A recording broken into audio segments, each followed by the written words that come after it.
Hello students, how are you? Welcome to the channel. Today we are going to share one more additional facts.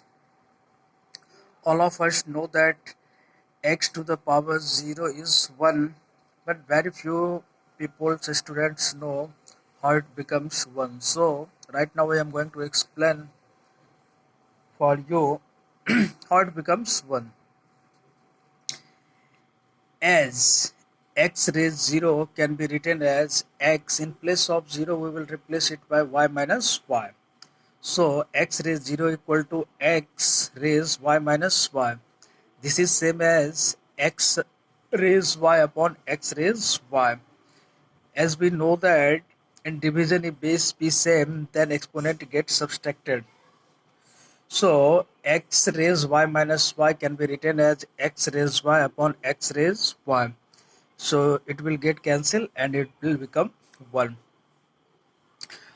This method I was developed when I was at class 10, and next time I will explain to you by next method, second method.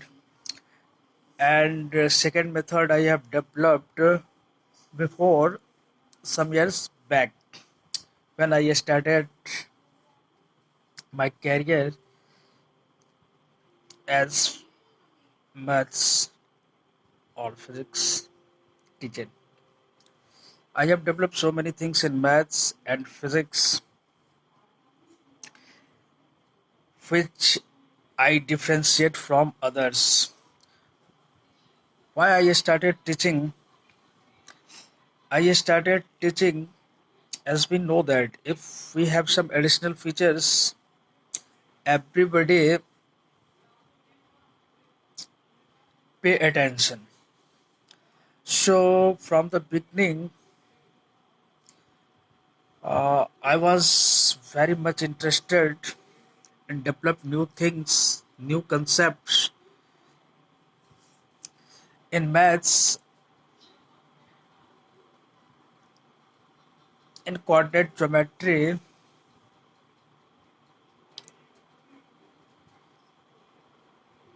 Height and distance question can be solved by using coordinate geometry, vectors, complex numbers. So all these things we will see in future.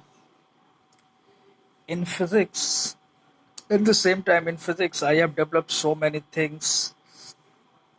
Although I have corrected one concept, it is given in resonance study package. As we know that it is a leading institute of the India, and in their study package, in Sumer's problem, he has made very minute mistake. So in future we will see it. I have corrected it. That is very minute point, not easy to observe it. We'll see. So in future we will see a lot of things either in maths or physics which I have developed. Okay, which differentiate me from others. So we continue with my channel and you will feel I am completely different from others. Okay, thanks.